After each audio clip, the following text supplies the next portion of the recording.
바빠 중학년산 실생활에서 2차 방정식 활용하기를 공부하겠습니다. 2차 방정식의 활용 문제 구하는 순서. 2차 방정식의 활용 문제는 다음과 같은 순서로 구하면 됩니다.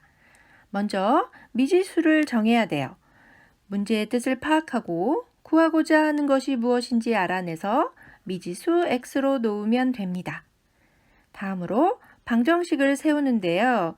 문제의 뜻에 따라 2차 방정식을 세우면 됩니다.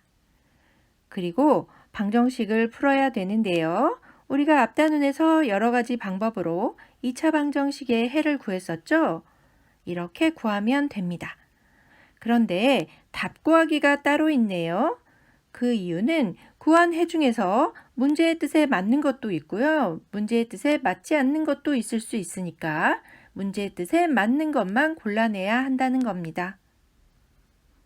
여러 가지 2차 방정식의 활용 문제, 수에 관한 2차 방정식의 활용, 연속하는 두 정수는요, x, x 플러스 1 이렇게 놓아도 되고 x 마이너스 1, x 이렇게 놓아도 됩니다. 연속하는 세 정수는 x, x 플러스 1, x 플러스 2 이렇게 놓아도 되고 x를 가운데 두고 한 수는 x 마이너스 1, 또 한 수는 x 플러스 1 이렇게 놓아도 상관없습니다. 연속하는 두 홀수 또는 짝수는 x와 x 플러스 2 이렇게 놓아도 되고요. x 마이너스 2와 x로 놓아도 됩니다. 문제를 볼게요. 연속하는 두 자연수의 곱이 72일 때 이 두 자연수를 구해보자 이런 문제가 있네요. 먼저 미지수를 정해야 되는데요. 연속하는 두 자연수를 x와 x 플러스 1이라고 놓겠습니다. 두 자연수의 곱이 72이니까요. x 곱하기 x 플러스 1은 72 이렇게 방정식을 세우면 되겠네요. 이 방정식을 풀면 x제곱 플러스 x 마이너스 72 이퀄 0이 되어 인수분해를 했더니 x 플러스 9 곱하기 x 마이너스 8 이퀄 0이 되었네요. 따라서 해는 x 이퀄 마이너스 9 또는 8이 돼요. 그런데 x는 자연수였잖아요. 따라서 마이너스 9는 될 수가 없어요. x는 8이 되는 겁니다. 따라서 연속하는 두 자연수는 8과 9인 거예요. 이 수가 맞는지 확인해 보려면 8과 9를 곱해보면 되는데요. 8과 9를 곱했더니 72 맞죠? 간단한 공식을 이용한 2차 방정식의 활용. 자연수 1부터 n까지의 합. 2분의 n 곱하기 n 플러스 1 이런 공식이 나와 있네요, 여러분. 조금 생소한 공식일 수 있습니다.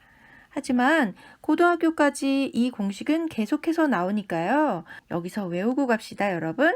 2분의 n 곱하기 n 플러스 1이 뭐라고요? 자연수 1부터 n까지의 합입니다. 만약에 1부터 100까지의 합을 구해라 이러면 어떻게 구하면 됩니까? 2분의 100 곱하기 101 이렇게 해서 구할 수 있다는 뜻이에요. 굉장히 유용하겠죠? 잘 알고 있으면 좋겠습니다. N각형의 대각선의 개수는요.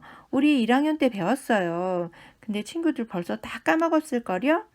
이것도 다시 한번 공식을 외우고 가면 좋겠습니다. 2분의 n 곱하기 n-3이에요. 쏘아 올린 물체를 이용한 2차 방정식의 활용. 시간에 대한 2차식을 높이와 같게 놓고 문제를 푸는 경우가 많아요. 옆에 사파를 보면요. 공을 위로 던지면 어떻게 되나요? 아래로 슝 떨어지죠? 이때 공의 높이를 가지고 2차 방정식을 세우면 됩니다. 물체가 지면에 떨어졌을 때는 높이가 0이 되는 거죠. 꿀팁을 보겠습니다. 연속하는 두 자연수를 x, x 플러스 1로 놓을 수도 있고요. x 마이너스 1, x 이렇게 놓아도 된다고 선생님이 얘기했잖아요. 그러면 방정식을 풀 때 x가 같아질까요? x는 같아지지 않아요, 여러분. 하지만 우리가 원하는 두 자연수는 같아져요. 그러니까 어떤 걸로 놓아도 상관없습니다. 실수 코너 보겠습니다. 2차 방정식의 해가 모두 활용 문제의 답이 되는 것이 아니라고 선생님 얘기했어요. 2차 방정식의 해를 구한 후에 문제의 뜻에 맞는지 반드시 확인해야 됩니다. 시간, 속력, 거리, 길이, 넓이, 부피 등은 양수여야 하고요. 사람 수, 나이 등은 자연수이어야 합니다. 구독, 좋아요 꼭 눌러주세요. 안녕.